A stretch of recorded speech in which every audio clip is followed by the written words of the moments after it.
You are now tuned in to the Free Play Media Podcast Network.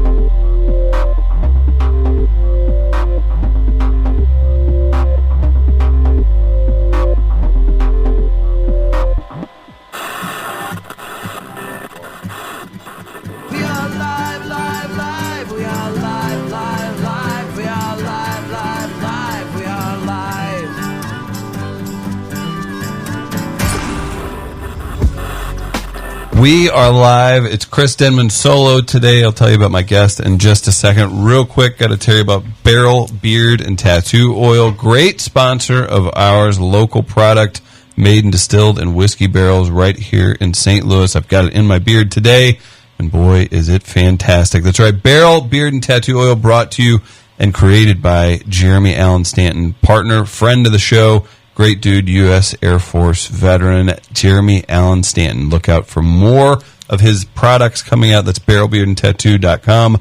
One more plug, that's for Neovitin, multivitamin.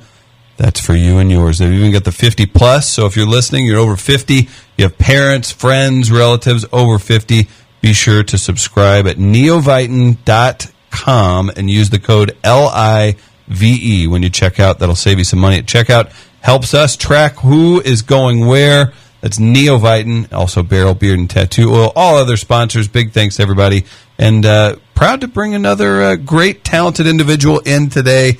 It's Matt Wayman stopping by. What's up, Matt? How are you? Thank you for having me out. Those were Appreciate very professional ad intros. Yeah, wasn't those were fun. You gotta walk through it, and you can't sound like you can't go like super strict radio on that. Like, it's podcast. Like, let's talk about it a little bit. You believed in them. A lot of people, they'll do the ads, and you're like, do they actually like that stuff? Right, right. So you've got like a super healthy, like 28-year-old guy, like talking about like how he takes like anti-diarrheal medication. You're like, I don't know that you're doing this regularly. I take the 50 plus because it keeps me solid. Yeah, like, exactly. No, man, I've got the barrel in my it looks beard. Great. Your beard looks fantastic. Feeling energetic. Yeah. Right? I got a haircut too. It accentuates the beard. That's great. I did it for you, buddy. Oh, I appreciate that. I got to up the handsome when Matt Wayman's I just around. Found a barber, so I hope we both die on the same day. Okay, so, yeah. Where'd you go? Where are you going? I go down to Notch now, down in the Grove. Okay. This guy named Micah down there who's really good. That seems to be a popular place. Yeah. I've been, man, I go to the one that all the cool kids go to, Union. I go there whenever, like, he's getting a little pricey. He's like $45 now. Yeah. So whenever I don't want to go crazy, I go down to Union. I really like them too. That is expensive. It's really expensive. Yeah, but good for him that he can do it. Yeah. The Union too, they're just so busy. Yeah, it's crazy to get a walk-in there. Like, you can go in now, and like their walk-ins used to not be set up as good, but now they're set up a little bit better, where you can go in and they'll be like, come back in an hour, and then you come back in an hour and they'll hook you up with a beer or whatever they're doing. That's a smart move. I think we're moving. And by the way, good haircut talk to start the podcast. Love right? Haircut talk. Guys don't talk about haircuts enough. It's not, and it's a thing that I look forward to. And I've got hair that's like straight, and if I let it like. If I grow out my hair, like I've had it longer, not like, mid-back or anything, but it's a good, like, I look like a Fisher-Price head for a while. I've got the brown hair thing going. It seems like you have good hair. It's laying in a good spot. But it goes, goes out. And I just moved from Colorado, which is like man bun city. Oh, it's like a lot of male ponytails. Did you ever do the male ponytail? I did. I never did the ponytail, but I had my hair long in college when I still thought I had it. You know what I mean? Remember, you could have the confidence to be able to rock the long hair? I did. I grew a beard out and like had the longest hair I've ever had, and I was at my peak cool guy, hipster, long hair, beard thing going on. I was mistaken. Are you familiar with the band Every Time I Die? No. Okay, hardcore, like metal band, like whatever, like fun metal band, not like butt rock metal band, right? Like they could play with like a hipster rock band and be like, okay, cool, whatever. I get it. Little screamy, but some cool guitars. They have a pretty famous dude who's like a big jacked guy. He's like guys in metal bands. That's my favorite. Like wearing the basketball jersey, like rocking it out, and he's got a big beard and long hair. I was mistaken for him by some drugged out kid, and I did. I'll give it. I had on a flannel shirt, and I was tall and thick enough, but like even standing next to the guy, I'm like, we're built totally different. Yeah. But I was mistaken for a guitar player in a metal band, right? I know. That's good peak. I love that. Mid long hairish thing going on. So, all right. So let's talk hair. Let's talk everything else. But Matt Wayman, I was just on Words With Wayman. Great time. You got a great concept for the podcast. Be sure to check that out. The first one. Throw him a review. What? The first one ever? Yeah, give me a review. Yeah. Oh, I don't have any reviews. Yeah, give him more. First podcast idea, and I started because I like talking to creatives about how they create, and there's a bunch of other podcasts about that, but it's like it's what you're good at. Yeah, podcast or we've talked about this kind of masturbatory in a way, for anybody. So I just wanted to talk to these creatives about how they create and how they balance work and life, and that's why I started that. Well, and it's a good introspect. You're a smart guy. You're in law school. You do stand-up comedy, and a podcast is just a natural progression to that too. And especially you build up a little following. If anything, maybe you get 5 more people to come out to a show and see you somewhere. I always look at things like that. And I kind of I guess in some senses I kind of use it as an advertising or promotional tool a little bit, but more so now it's just kind of like a way to produce content and just to put more stuff out there. Right. You're married. You have a family. Married, kid. So you got to keep, and law school too. Law school's really hard to produce content. And so now I switch it up and I'll do other things. I'll do the zine, which we do. The zine is on St. I saw you starting that up. Tell me about it. I used to produce a print zine in Denver, which is it's cool for short for magazine. Yeah, it's short for magazine. It's it comes from the punk rock days. A lot of punk rock bands used to create zines, which is basically a way to put content out there that used to not just be music, or they used to have friends that would do art. So you can put art in the zine or recipes. This is a way that comedians who are just creatives in general can put some of their other content out there that's not stand-up comedy or improv comedy. Very cool. So they're writing funny stories. Recipes. It doesn't even necessarily have to be funny. I think that's a thing that a lot of people think, everything that comedians write or everything that they write has to be, or produce has to be funny. And a lot of short stories and stuff like that I write aren't funny. So it's just a creative outlet. Another creative outlet. Yeah. It's funny because we teeter on this, so we're both involved creatively in a lot of stuff, but I like other stuff that the people that I would go see, an independent comedy show, would maybe scoff at. I'm going to cover the UFC all weekend as a true blue credentialed media member, awesome. Which is funny too because we're 25 years into mixed martial arts being a thing, and I'll probably be, and this is saying, so I work for a small radio station. I'm thinking I might be from the largest media outlet there. There's a major event, William Morris Endeavors. It's a real UFC event, big deal. I bet no one from the Post is there. Really? I know Benjamin Hockman's. They don't want to see the punch fight with the Hit Boys? I get that. You have St. Louis people fighting on it and everything too. But it's weird because that's something I've been wanting to scratch. Mm-hmm. That's an itch I've been wanting to go after too. Is he really? Yeah, him and my little brother are super into it. Oh, I would it's go fantastic. if I wasn't working. Yeah, I think it'll be a cool thing. Bellator's been here. I know some of the guys fighting. There's a guy from my hometown on the card, so it's a cool event. Yeah. I think it'll be neat. But to my point, I guess it's just you have to go after those things that are going to satisfy. Otherwise, what are we doing, right? How cool is that to be able to use this creative outlet that you do, which is podcasting, and be able to take it over to UFC and just be able to cover it a little bit? For sure, That's really fun. And even our radio show every morning, which is technically what gets you the credential, it's all rooted in I want to talk to comics and BS for a living, right? I mean, my goal with it was with my podcast was just to put content out there to talk to people, and there's I couldn't just call a painter up and be like, hey, you want to go get coffee? They'd be like, who's this creep? But if you hit them up and you're like, hey, you want to come do the podcast? They're like, yeah, because it's kind of it's a self-serving thing in general, but it also helps the other person out too because it kind of gets their name out there. For sure. And then there's I can't remember if we talked about this on yours or not. Who cares? But there's an art to being interviewed too. Mm-hmm. It's weird. You seem super comfortable with it, and I think I portray comfortable, but on the inside, it's weird.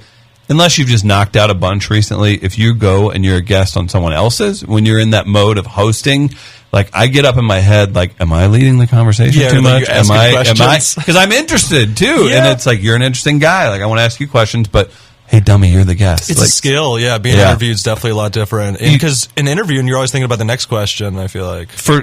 And that's where people can kind of get in trouble too, where you're not really And that's why podcasting is better than radio, I think, in my opinion, like what I like, because you can marinate on things, and then that'll turn into 5 other ideas. It doesn't matter, really, anyway. In the end, it's so true. There's like one question there's 2 questions I always ask on mine that I really want to get to. Anything, it's just like, how do you write? And then 5 years from now, where do you want to be in your life? And those are the only 2 questions I really even care about asking. Yeah, and everything in between, you're good enough. You're going to pull interesting stuff, too. You should listen. That's the biggest question. So true. I talked to Preacher Lawson, who's the comic at Helium this weekend, a guy who was on America's Got Talent. Nice. And you could tell he's a high energy guy, but you could tell he was maybe used to more like, I got to come in and be loud and be like the funny guy and be into it, say some things, like move it really fast.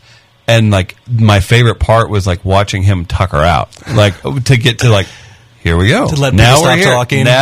Now we're hanging out. And it wasn't, it was, now you're really entertaining. Like you felt it where I was like, dude, you don't have to dance, man. It's cool. We're talking. It's good. Comics Let's are chat. always on though a lot of the time.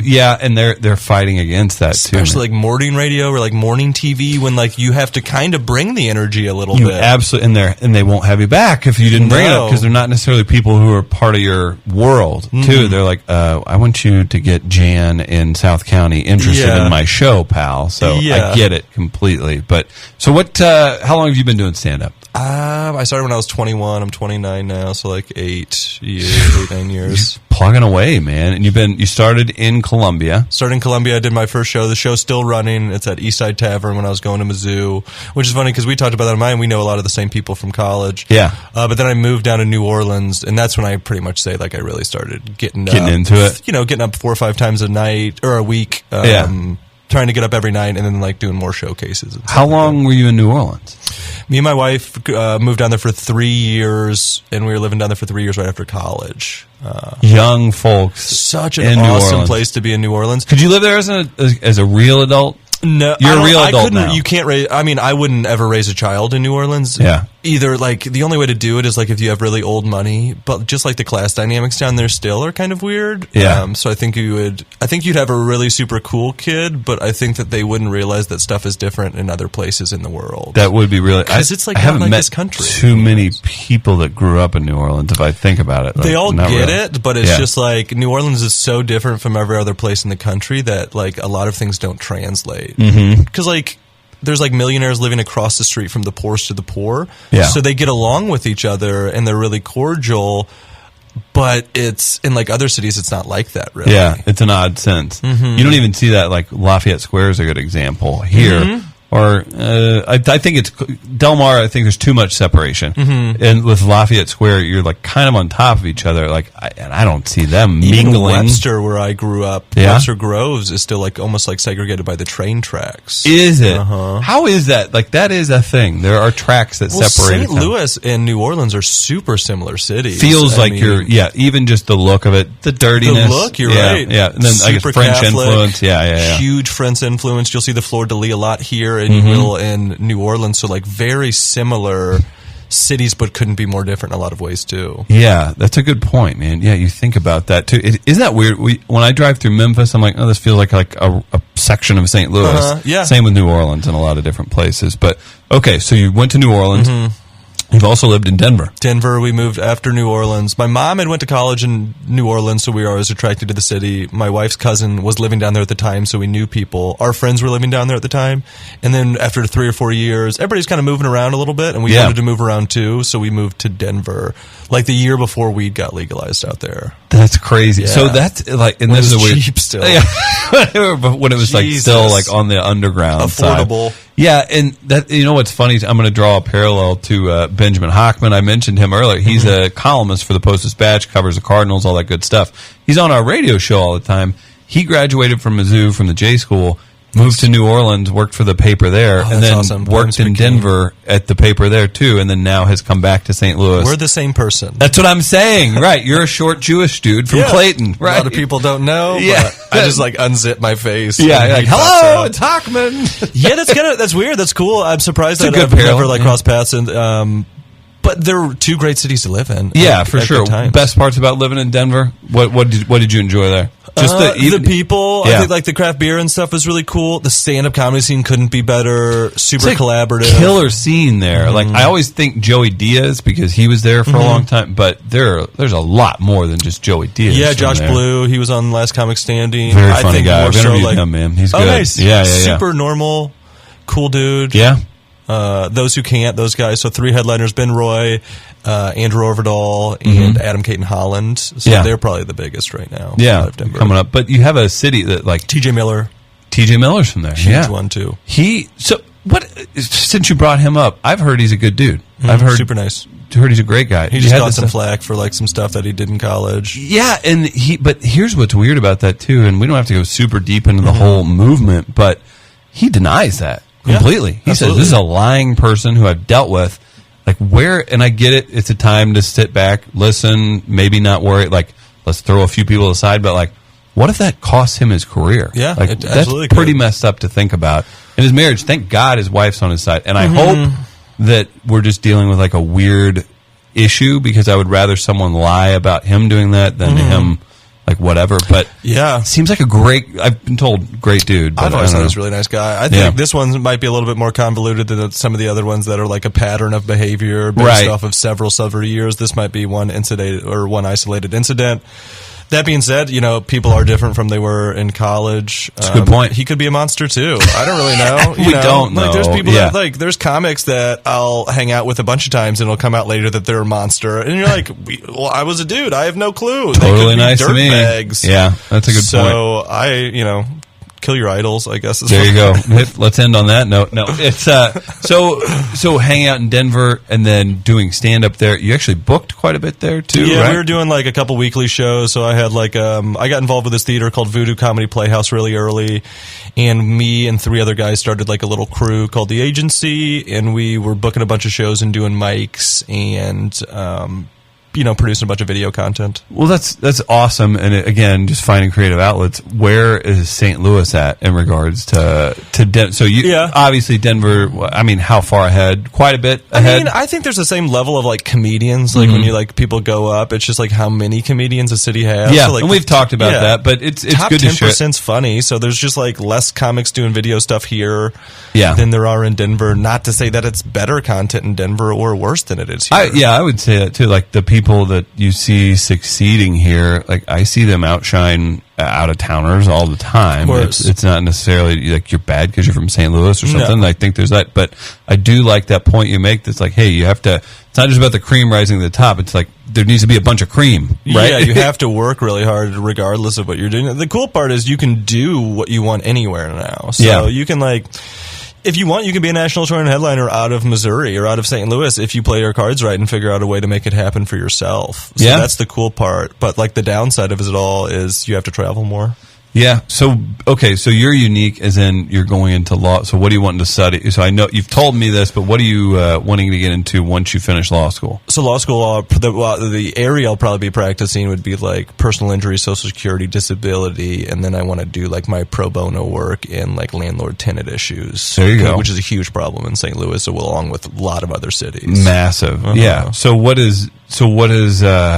happens to the creative side of things? Because I mean, you're going to put all this work into law school. I mean, there's a big, I was a huge history buff, so basically, history or law is history that you can make money off of. Is the way I look at it. That's a good way to put it, and that's a problem with a lot of people that go after endeavors. Like, you don't think about, can I pay rent off this? Like, can I buy a house? Comedy, I'll always do comedy. Comedy will always be there regardless. So I say, if you can quit comedy, stop doing comedy, because I will never have the option to even quit because I can't. Yeah, so it'll always be there. But you've been doing it at the partner parties, right? Oh God, I hope not. I'll make them pay me. It'll be like one of those things where it'll always be there, and I have to do it, but it's like, am I realistically going to make the money that I need and want to live comfortably and raise a family off of comedy? And I just didn't see it happening. And that's something too, where it doesn't have to go away either. Like you said, you could still end up, you could write a TV show, you could have whatever, but the people, I don't know, I guess it requires a certain amount of selfishness, no matter what line of work you're in, but creative especially. I don't care for people putting kids and families through crappy situations. Yeah, just for the glorified grind, which is stupid. Thank you for. I'm glad you agree with me. I didn't want to insult anybody at all, but that's just because you're the cool mom who played in a band till she was 40 or something, or a dad that's out. I did it for 10 years. I waited tables for 10 years. I see the people that are older than I am waiting tables, and it's a sad existence. Yeah, it's not fun because no health insurance, no life, when you're 53, trying to figure out, I don't know, should public I get schools, cable this year? And then they're paying all your kids are paying for all of their college and not coming out with crazy amounts of debt. Mm-hmm. I mean, that's just like, I don't know. You're just bad at promotion as a parent. Exactly. You got to find out a way to make some money off these things that are quote unquote hobbies. No, absolutely. Or do something else. Great point. Know when to quit. Yeah. Right? I mean, I've been doing comedy for 10 years, or almost 10 years. I always said I'd never judge myself until 10 years. I think I probably took a little bit of a preemptive step in judging myself and being like, realistically, you're a smart guy. We're on the same page with like, I can look at myself from the outside and judge how funny I am compared to other people and kind of just like look where I think that I should be at. Mm-hmm. But a lot of people, like, they're the best comic in their own head and like actually think that they should be famous. And I just don't agree with some of that. How do you? I mean, that's a great way to put it. How do you define that though? Like, that's what I'm totally on the same page as you. I can't remember. Did you do a comedy competition that the guy from New Jersey puts on? Yeah. Okay. I remember seeing you there. You were funny. Yeah. And that's the thing. So in my position, like whatever, I get why people ask me to judge these things because I'll talk about it. Did you judge that one? I was a judge cool. for that one. I was one of them, yeah. And I thought you were funny. And I remembered you from doing something at Funny Bone, maybe opening for another person. Either way, I know for a fact there are a few comics that for sure did not do as good as you and for sure didn't do as good as the people who won. Or the person who won. Nathan Orton won that, I think. Nathan Orton won that. I find him to be pretty damn funny. He's super funny. And Reggie totally won that. Reggie, you thought so? Oh, yeah, you thought so? do. I thought they both won night 1 and night 2 of our roast tournament. I've got a lot of respect for both of them too. So I for sure, there were a few comics that were like mad, and I was like, "Did you see yourself?" Like pissed, pissed. I blew it on the second round. I know that because I was like, I'm not even going to make it. I was like, I don't know if I'm going to make it to the second round. So I just did my best jokes in the first round, and then the second round I just didn't have enough meat on the bone. Right. So I knew what I did. And they would have beat me anyway because they're just funnier guys. You think so? I mean, I think their jokes are more well written and more concise and get bigger laughs at certain points than mine. Sure. Yeah, I mean, that's a way to look at it. Yeah, it's comedy. absolutely. This is a fun thing that I enjoy to do. But I do wonder, like, whether it's and it's radio comedy or sports or whatever. Like, you'll see people like go out and play in a pickup basketball game, get totally worked over, like look like they've never, and they're like, man, if I just would have. I'm like, what are you saying? Like, and that's same goes for comedy too, where you comedy do that. But contests are a complete beast in their own, and they're complete garbage. I agree. Like I like the thought of it, where it's like, oh, okay. And you need people to get mad if they suck, right? Like, I get it. Like, they should want to win it, but you're exactly right. It's really super tough to execute, and it's like, what do you mean I'm going to judge? Like, I know Reggie. I know have not even been doing comedy a year in comedy contests. I've been doing it for like 7. So if I would look at it from the outside, I would just probably quit. Right? If you're like, this dude started like a year ago, and he did better than I did. Well, even or something, right? Yeah. Oh, like finish higher or something. I get it. Yeah, technically, and maybe he had a better set than I did that night. That's true. That's also a possibility. But you even look at it like, and again, like, who cares? Whatever comedy contest, but. Let me tell you how that works. They hit you up. It's somebody like Helium will hit you up like, hey, do you want to be a judge for this? You go, they hook you up with some drinks and some food. You're not paid for it. Like, they give you a gift bag. Super nice. It's fun. I get it. I like being around comics. But at the same time, like, I see other people. Like, I remember the first time I did the Helium one. And I'm not knocking Helium either. You don't have a budget to pay a bunch of, like, Cardinals players to come be judges or whatever. You know, you have, like, a guy who's a regular at the club as a thing. You have other radio personalities who may not even pay attention to comics. So if you're a comic and you're listening, just live in the now for those things. Like, just treat it like another set. It doesn't matter. Yeah. And if you like I said before, if you get upset and want to quit because of a contest, do it. I've been just extremely emasculated in several comedy contests where the last one, that one at Helium, that specific one that you're talking about, I don't know if it was this year. Well, if it's not that one. I judged both years. It was this year, and I got beat by a guy that went 3 minutes over his time, and his last 3 minutes was literally singing happy birthday to a lady in the crowd, and they could not have loved it more. I wonder if that was the time I wasn't there. Was Ken Bone judging? Ken Bone was not there. Okay. I sent Ken Bone and an MMA fighter. Zach Freeman fights for Bellator. Nice. They, like, the Helium people are like, hey, do you know any judges? Like, and this is another, like, get to know your scene. Maybe, like, you have that. But like Ken Bone is into comedy, and honestly, I know him a little bit from coming on a radio show. Nice guy. Yeah, he was laughing, but like, and he gets it a bit. But like, I wasn't there for that. I don't remember who won. I think Nathan Orton won that one too. Well, he won I wasn't there that night. A couple other guys. Whatever. On. Yeah. It was the kid that sang "Happy Birthday," which is not what comedy's about. He did, but he brought some people and they enjoyed it. 3/4 of the crowd, and they literally like carried him on their shoulders out of that place. Good for That's him. just how they go. I don't really care. I mean, like, I do because in the end, maybe I want to win like $1,500 or whatever. Like, if I win, cool. If not, I'll do it next year. It really doesn't. It's just like a way to get stage time, and it's a way to hang out with people. For sure. It doesn't matter. So how long have you been back in St. Louis? Like last September is when we moved back. No, that's not that long. No. That's about crazy. A year or whatever. Yeah. A little bit over a year. So since then. Flyover was a big success. Yeah, you were part of that. That was really cool. I did a lot of like the front end stuff because I did like marketing plans and stuff like that because I started law school shortly after that. Yeah. Did it feel familiar getting into something like, and I think like too with that, and I've talked to Zach, I've had him on, but I think you got to just, whether you want to make it bigger or better, I don't know what the plan would be.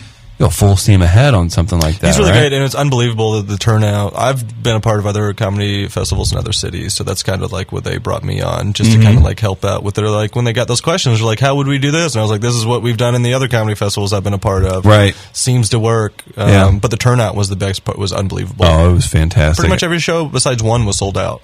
I mean, I couldn't believe it. It was again, and so cool. We'll talk about it 10 more times, but it's really cool, and I hope it grows. But that's what I've always tried to tell people is like, I feel like when I was on the road and stuff, even like people from St. Louis would like talk smack on St. Louis. I was like, I have nothing but love for this city and this town, and the fact that when people go on the road and try to give it a bad rap always kind of pissed me off. You're trying to look cool, and you're just really shortchanging yourself. Yeah. Right? I mean, it's like, well, aren't you from St. Plus, Louis? that city raised you, so have some respect. Damn it. God. Right? And clean your room. And I just think it's a cool reflection of the city that says that, like, we do want this thing and we will support it if you put this thing together. I think it's just it makes St. Louis look really good. Oh, absolutely. So are you wanting to be, I guess festival-wise, anything else, are you going to jump into anything else in the near future, or does law school take up most of the time? Law school's taking over a lot of the stuff. I'm working on like a cooking show with some other comics that I'm just... Oh, that's awesome. I do video stuff, so I'm filming it and editing it, and then... That's a lot of work. The editing is the worst part, so I've like almost done with the first one. The second one's going to be like a month, Yeah. I can do it whenever I have time. I'm trying. I think I've seen people post. That'll be a good thing. That's a good concept. It's easy. Yeah. It's fun. People can watch it. How long are they going to be? They're going to be like 4 or 5 minutes. Perfect. Which is too long. But knocking it out. I don't Very want to cool. spend an extra 6 hours to edit it down to 3 minutes. Right. I got some video stuff I'm working on too. Yeah. For like actually my stuff that I want to produce and short films and stuff like that. Well, like you said, the good thing is you can do whatever you want now. Like you could come up with a complete pilot that could end up being on a big write pilots station. and stuff. Yeah. Like I've got a couple written. That probably will never get made, but maybe the 12th one will get made. For sure.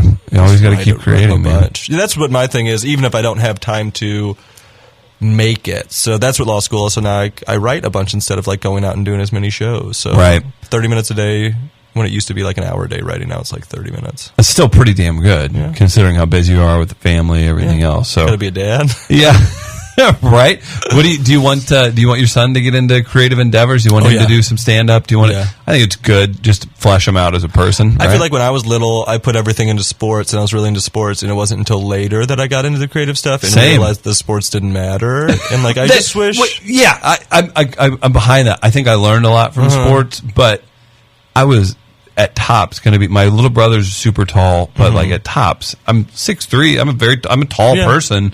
I don't cut it in the highest level of basketball, right? Yeah, like, I was good what at sports all the were you stuff playing? I did. I raced bikes, and I was really good at racing bikes. Yeah. And it was weird because nobody else did that. No, so you were like the cool kid at school. No, everybody was like, who's this dork that wears spandex? So nobody else got that. Yeah. But I loved that and you probably spent a ton of time in that. You had to ride like 14 hours a week to even be competitive. Wow. So I did a lot, and I really enjoyed that. I still enjoy it. I still ride my bike all the time and run and do all that.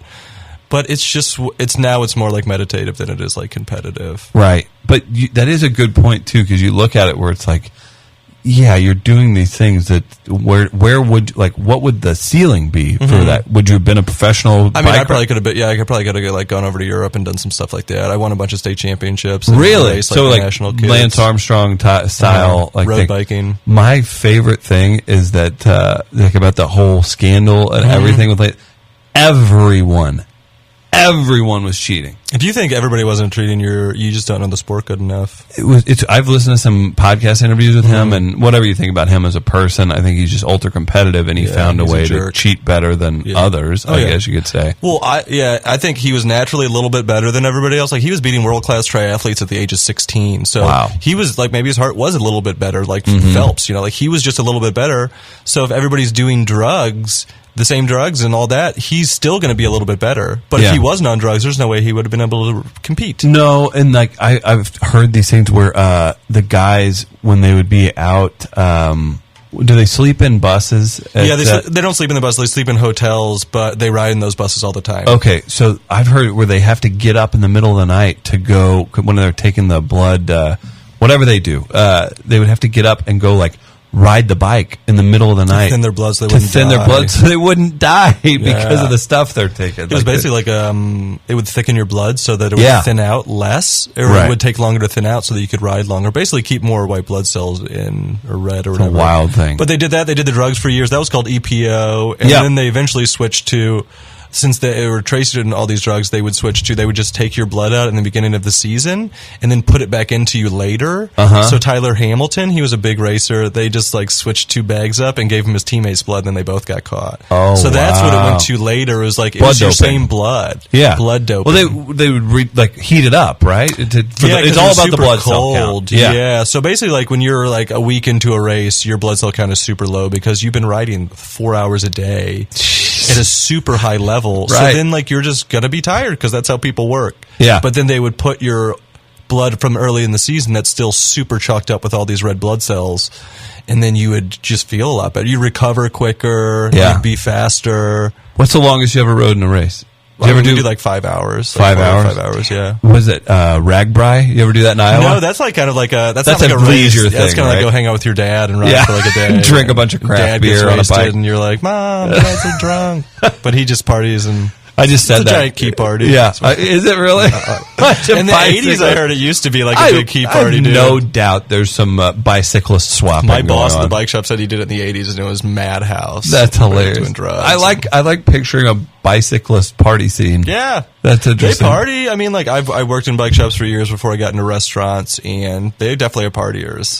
They get crazy. It's cool. It's a cool scene to get into. I think now it's kind of like looked at a little bit more as like rich white dudes getting into it. When I got into it, I just wanted to race bikes, and I had to work at a bike shop to be able to afford the bikes. Yeah. So the bike shop people are really cool, and they're not rich, but like a lot of the clientele makes us look like dinguses. Yeah, I live near the park in South City, and it's a gangway for people to come through there. They get pretty aggressive on that with cars the bike hate lanes. us, you know what I mean? Yeah. And like I kind of hate bikes sometimes when I'm in a car, and I ride bikes all the time, so I get it. Answer this for me. Yeah. The stop sign debate. I don't stop at stop signs. I get that. What if a car is there? You're blowing in front of the car? If a car's there, I'll stop. Yeah, I don't want to get hit by that car. Man, I've seen like my girlfriend even like almost like getting into like an altercation with a dude. Like she's obeying the thing, she's getting ready to go, and the guy just blows right by the front and like flips her off on the way through. That's what I like. Some are aggressive. Oh, it's like, dude, I don't know. I feel like they give us a bad rap. That's for sure. But cars just hate bikes, and if you do blow through a stop sign and flick somebody off, you're a jerk. There it is. Yeah. You're a jerk.